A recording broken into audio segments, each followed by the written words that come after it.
Once again, this is Alyssa Lupidamo presenting the penultimate installment of my digital evidence portfolio for Wilmington University. This presentation focuses on the NAGC CEC Teacher Knowledge and Skills Standard 6, Professional Learning and Ethical Practice. Before I begin, I'd like to provide some educational context. Dover Central Middle School serves about 1,000 7th and 8th grade students. Gifted and talented 8th graders are grouped together on the ARED team for instruction in the core subjects, ELA, science, math, and social studies. In the 5 years that I've been teaching at Central Middle School, I've worked with a mixture of gifted, special education, and regular education students on 2 different teams. Standard 6 states that beginning gifted education professionals use foundational knowledge of the field and professional ethical principles and programming standards to inform gifted education practice, to engage in lifelong learning, and to advance the profession. The first set of artifacts will address standards 6.1 and 6.2, which are featured at the bottom of the slide. As a teacher of gifted and talented students, I have sought out professional development opportunities that are aligned to the NAGC standards. 2 years ago, I attended the NAGC convention in Baltimore, where I attended breakout sessions on the instructional strategies and social-emotional issues relevant to the population of students that I teach. I was able to bring back strategies such as Socratic seminar discussions from the convention to use in my classroom. And a session on underachievement among gifted and talented learners led me to pursue this topic as an advocacy project earlier in the semester. I have also taken advantage of the professional development opportunities afforded me by the district, including College Board pre-AP trainings and Capital School District Gifted and Talented Summer Workshops. All of these professional development experiences, as well as my coursework, inform my participation on the district's Gifted and Talented Committee. This committee, made up of teachers, administrators, and parents, meets regularly to develop a plan for delivering, evaluating, and improving gifted programming and services within the district. The fact that I'm using the information I gained through professional development to help chart the course of my district's gifted and talented programs and shape public perception of those programs shows that I'm making progress toward mastering Standard 6.1.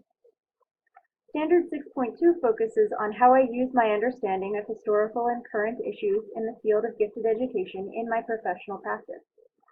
The source of most of my knowledge on historical issues in gifted education comes from my coursework here at Wilmington.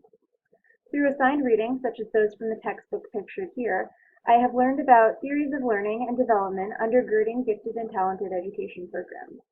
I've also learned about some of the areas of controversy in the field, such as the use of cluster grouping versus ability grouping, and the underrepresentation of students from cultural and linguistic minority groups and students of lower socioeconomic status in gifted programs.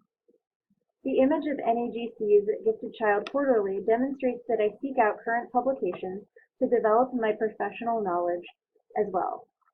My subscription to this publication allows me to stay informed about recent issues and research in the field. The next few groups of artifacts will demonstrate my competency in Standard 6.3, 6.4, and 6.5. 6.3 focuses on modeling respect for diversity, 6.5 focuses on professional learning needs, and 6.4 focuses on professional learning needs, and 6.5 relates to advocacy and mentoring.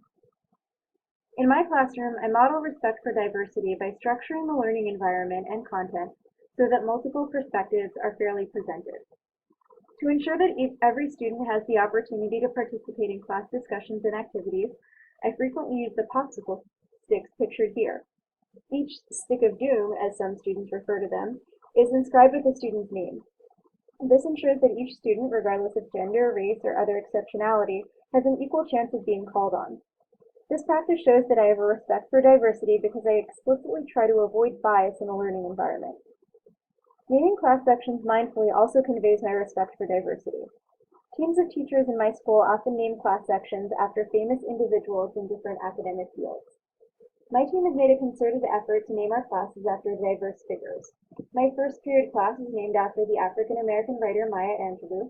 The science teacher's first period class is named after English naturalist Charles Darwin.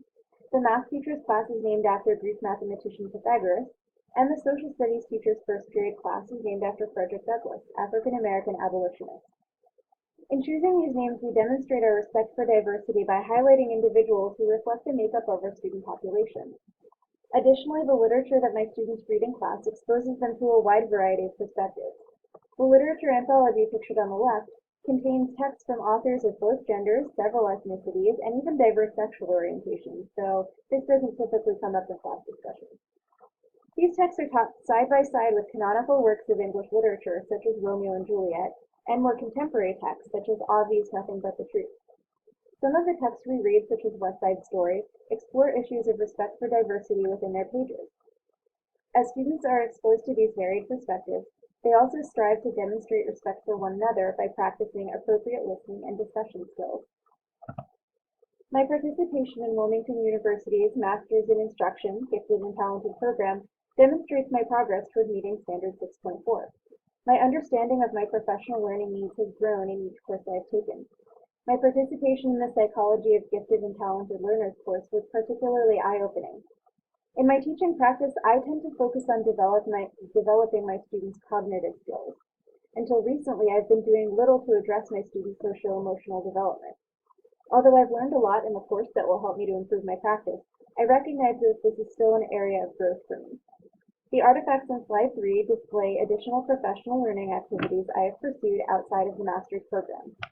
Both the pre-AP training and the summer Gifted and Talented workshops gave me a chance to collaborate with colleagues in my own school and district, but the NAGC conference and my master's experience have allowed me to collaborate with gifted education professionals from across the country. Working with other educators of gifted and talented students has inspired me to want to advance the profession.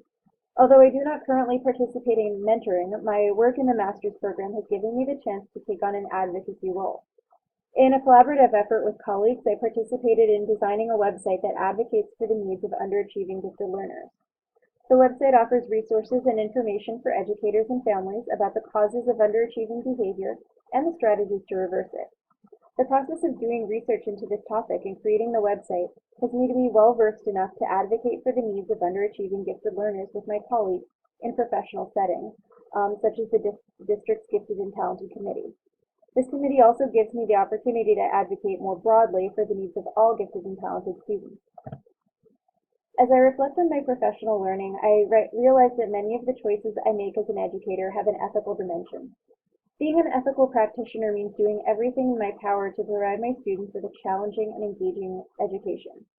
That includes understanding my own strengths and weaknesses as an educator and seeking out professional development opportunities that will help me grow.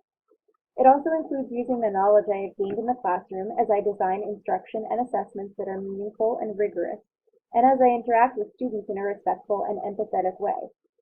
Being an ethical practitioner also means advocating at the building and district level for the needs of my students. Now that I'm an informed, gifted education professional, I have a responsibility to ensure that the identification practices are fair and that the programs and services provided to students are of high quality. Finally, being an ethical practitioner also means using my knowledge and skills to advance the profession. I can do this by taking on a training/mentoring role with other teachers, by modeling best practices in my own classroom, and by continuing to seek out new learning opportunities to further deepen my knowledge of the field of gifted education. This concludes my presentation on Standard 6. Thank you once again for listening, and please stay tuned for the final installment of my portfolio.